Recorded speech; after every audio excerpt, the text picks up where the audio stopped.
অনেকেই রয়েছেন content creation professionally করেন, হয়তো আপনাদের ব্রেড অ্যান্ড বাটার নির্ভর করে কন্টেন্ট ক্রিয়েশনের উপর। সেক্ষেত্রে আমার মনে হয় কিছু টাকা ইনভেস্ট করে একটা মিউজিক সাবস্ক্রিপশন নিয়ে নেয় বেটার, যদি সেটা আপনার ভিডিওর জন্য উপকারী কোনো কিছু হয়ে থাকে। তো আজকের ভিডিওতে আমার ব্যবহার করা দুইটা প্ল্যাটফর্ম, একটা হলো এপিডেমিক সাউন্ড এবং আরেকটা হলো আর্টলিস্ট, এই দুইটা সম্পর্কে কথা বলবো, কোনটা আপনাদের জন্য বেস্ট হতে পারে এবং আপনি কন্টেন্ট ক্রিয়েটর হলে কোনটার সাবস্ক্রিপশন আপনি নেবেন। তো আর দেরি না করে চলুন শুরু করা যায়।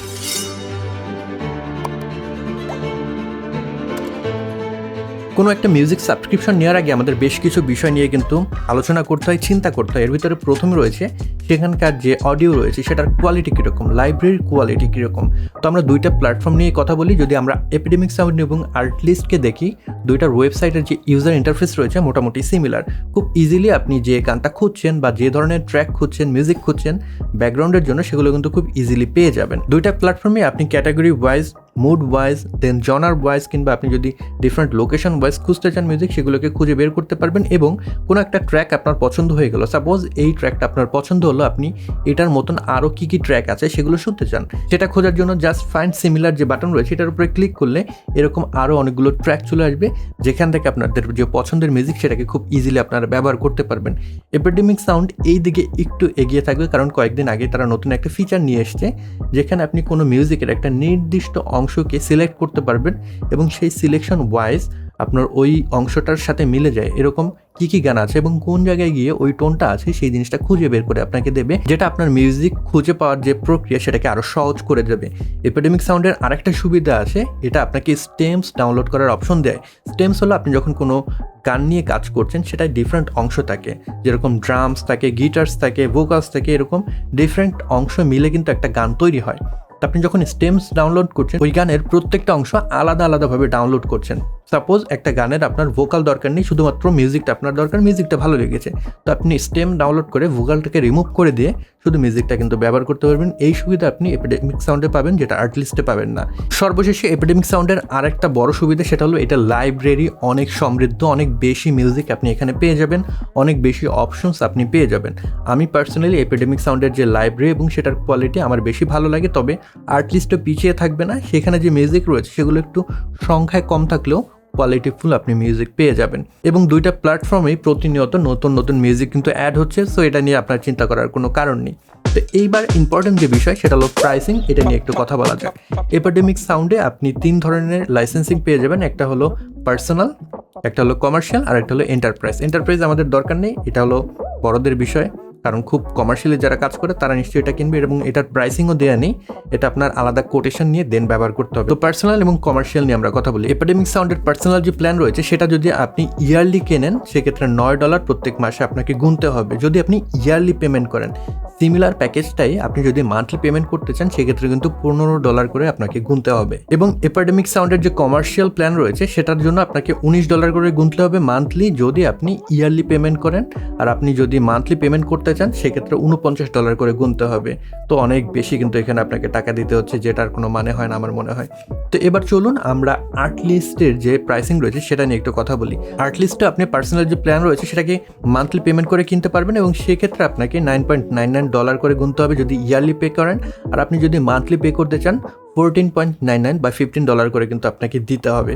আর আপনি যদি প্রো প্ল্যান, যেটা আসলে এপিডেমিক সাউন্ডের কমার্শিয়াল প্ল্যানের সাথে কিছুটা মিলে যায়, সেই প্রো প্ল্যান নিতে হলে আপনাকে প্রত্যেক মাসে $16.60 বা অ্যাপ্রক্সিমেটলি $17 করে আপনাকে গুনতে হবে, এবং এইটা আপনি মান্থলি পে করতে পারবেন না, আপনাকে কিন্তু ইয়ারলি পে করতে হবে, যেটা আমি কারেন্টলি ইউজ করছি। এখন অনেক কোয়ালিটিফুল মিউজিক কিংবা দামে অনেক কম ইত্যাদি বিষয় থাকলে তো হবে না। আসলে যে জিনিসটা মিউজিকটা আমি যে পারপাসে ব্যবহার করছি, আমার যদি কপিরাইট স্ট্রাইক চলে আসে, কপিরাইট ক্লেম চলে আসে, তাহলে তো সমস্যা। তো চলুন আমরা একটু লাইসেন্সিং নিয়ে কথা বলি।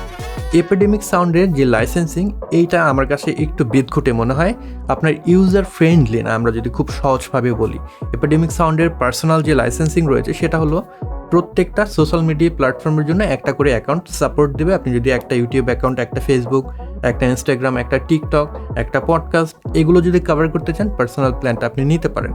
তবে আপনি যদি একাধিক প্ল্যাটফর্মে ব্যবহার করার দরকার হয়, আপনি যদি কমার্শিয়াল কাজ করতে চান, আপনার ক্লায়েন্টসের কাজ, কিংবা আপনি যদি ফ্রিল্যান্সার হয়ে থাকেন, ফ্রিল্যান্সিংয়ের কাজের জন্য আপনি যদি মিউজিক নিতে চান, কমার্শিয়াল প্ল্যান আপনাকে নিতে হবে।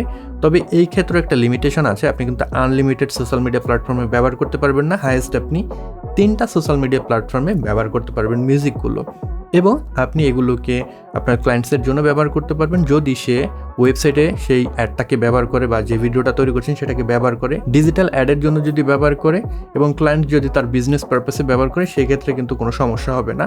তবে কমার্শিয়াল প্ল্যানের যে মিউজিকগুলো রয়েছে এগুলোকে ডাউনলোড করে আপনি ব্রডকাস্টের জন্য এপিডেমিক সাউন্ডের ব্যবহার করতে পারবেন না। কিংবা আপনি যদি ভিডিও অন ডিমান্ড যে সার্ভিসগুলো রয়েছে, যদি আমি বলি হইচই, দেন নেটফ্লিক্স, এইরকম যে প্ল্যাটফর্মগুলো রয়েছে এগুলোতে কিন্তু আপনি ব্যবহার করতে পারবেন না, আপনার এন্টারপ্রাইজ লাইসেন্স দরকার হবে। এবার আর্টলিস্টের লাইসেন্সিং নিয়ে একটু আলোচনা করা যাক। আর্টলিস্টের যে বেসিক প্ল্যান রয়েছে সেটা দিয়ে আপনি একটা করে সোশ্যাল মিডিয়া অ্যাকাউন্ট কভার করবে।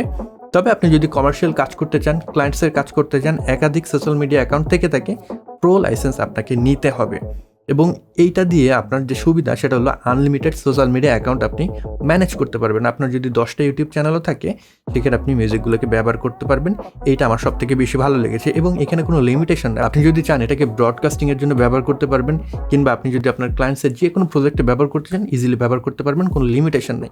এপিডেমিক সাউন্ডের আরেকটা সমস্যা আছে, আপনি সাবস্ক্রিপশন সাপোজ 1 মাসের কিনলেন, এই 1 মাসের ভিতরে যে ভিডিওগুলো আপনি রিলিজ করবেন বা পাবলিশ করবেন সেগুলোতে কোনো কপিরাইট স্ট্রাইক চলে আসবে না। তবে আপনার সাবস্ক্রিপশন শেষ হয়ে গেল, আগে আপনার মিউজিক ডাউনলোড করা ছিল, সেগুলো দিয়ে যদি কোনো প্রজেক্ট আপনি তৈরি করে সেটাকে পাবলিশ করেন সেখানে কিন্তু কপিরাইট ক্লেম চলে আসবে। আর্টলিস্ট এদিক থেকে এগিয়ে থাকবে, যার কারণে আর্টলিস্টটা আমার বেশি ভালো লাগে। আপনি যদি কোনো মিউজিক ডাউনলোড করেন সেটা সারা জীবন আপনি ব্যবহার করতে পারবেন, কোনো ধরনের সমস্যা হবে না। সাপোজ আপনার সাবস্ক্রিপশন 1 মাসের আছে, এই 1 মাসের ভিতরে যে কয়টা মিউজিক আপনি ডাউনলোড করেছেন সেগুলো তো ব্যবহার করেছেনই। পরবর্তী কখনো যদি আপনার মনে হয় সেই মিউজিক দিয়ে আপনি কোনো ভিডিও তৈরি করবেন বা ক্লায়েন্টকে দিয়েছেন, কোনো ধরনের প্রবলেম হবে না, সেটাই কপিরাইট ক্লেম বা স্ট্রাইক আসবে না। সেগুলো কিন্তু ইজিলি আপনি ব্যবহার করতে পারবেন, যেটা আমার কাছে সবথেকে বেশি মনে হয়েছে। এই ক্ষেত্রে এপিডেমিক সাউন্ড যদি এইরকম কোনো একটা সাবস্ক্রিপশন নিয়ে আসতো, একটু প্রাইস বেশি নিয়েও, আমার মনে হয় তাদেরটা কিন্তু আরও বেটার একটা রেসপন্স পেত। তো চলুন এবার কনক্লুশনে চলে আসা যাক, আপনি কোনটাকে চুজ করবেন, এপিডেমিক সাউন্ড নাকি আর্টলিস্ট? আমি পার্সোনালি এপিডেমিক সাউন্ডই ব্যবহার করতাম, বাট আমার কয়েকটা ইউটিউব চ্যানেল রয়েছে, ক্লায়েন্টের কাজও মাঝে মাঝে করতে হয়, এই কারণে আমি এপিডেমিক সাউন্ড থেকে মুভ করে এখন আর্টলিস্ট ব্যবহার করছি। তবে আমি সত্যি এপিডেমিক সাউন্ডের যে সাউন্ড কোয়ালিটি আছে বা যে ট্র্যাকগুলো আছে সেগুলো আমার খুব বেশি ভালো লাগে, এবং সেখান থেকে আমার যে পছন্দের মিউজিক সেটা খুঁজে পেতে খুব বেশি আমার সময় লাগতো না। তবে আর্টলিস্টে এসে এখানে একটু স্ট্রাগল করার দরকার হচ্ছে। এখানে এপিডেমিক সাউন্ডের মতন হিউজ লাইব্রেরি নিয়ে অনেক অপশন নেই, লিমিটেড অপশন, সেগুলোর ভিতর থেকে আমার মিউজিক ব্যবহার করতে হচ্ছে, এইটা একটা সুবিধা। শুধুমাত্র লাইসেন্সিংয়ের কারণে আমি কিন্তু এপিডেমিক সাউন্ড থেকে আর্টলিস্টে চলে এসেছি। আপনি যদি ট্রাভেলার হয়ে থাকেন, আপনি যদি ট্রাভেল ব্লগ করে থাকেন, ব্লগার হয়ে থাকেন, দেন আপনি যদি অনেক বেশি বিরল ব্যবহার করেন, আপনার ভিডিওতে এরকম কেউ হয়ে থাকেন, আমার মনে হয় এপিডেমিক সাউন্ড আপনার জন্য বেটার হবে। আর আপনি যদি ক্লায়েন্টের অনেক কাজ করেন, একাধিক সোশ্যাল মিডিয়া অ্যাকাউন্ট থাকে, সেক্ষেত্রে আর্টলিস্ট আপনার জন্য বেটার হবে। এখানে হয়তো মিউজিক সংখ্যা একটু কম, বাট মিউজিকগুলোর কোয়ালিটি মোটামুটি ভালো রয়েছে, প্রফেশনাল গ্রেডের মিউজিক, আপনি ইজিলি কিন্তু আপনার ভিডিওতে সেগুলোকে ব্যবহার করতে পারবেন। এই ভিডিওটা কিন্তু মোটেও কোনো স্পন্সর ভিডিও ছিল না, আমার পার্সোনাল যে এক্সপিরিয়েন্স সেটাই আপনাদের সাথে শেয়ার করলাম। তবে আপনারা যদি কেউ কোনো সাবস্ক্রিপশন নিতে চান, আমি ডেসক্রিপশন বক্সে 2টা প্ল্যাটফর্মেই আমার যে অ্যাফিলিয়েট লিঙ্ক রয়েছে সেটাকে দিয়ে রাখবো, আপনারা যদি চান সেটাকে ব্যবহার করে আপনাদের যে সাবস্ক্রিপশন নিতে পারেন। তো এই ছিল আজকের কম্প্যারিজনটা, আশা করি আপনারা এখান থেকে ইউজফুল ইনফরমেশন পেলেন। যদি ভিডিওটা ভালো লেগে থাকে সেক্ষেত্রে একটা লাইক করতে পারেন, এই চ্যানেলে আপনি নতুন হয়ে থাকলে সাবস্ক্রাইব করে সাথেই যুক্ত হয়ে যেতে পারেন। পরবর্তী ভিডিওতে নতুন কোনো বিষয় নিয়ে আবার দেখা হচ্ছে। Until then, good by.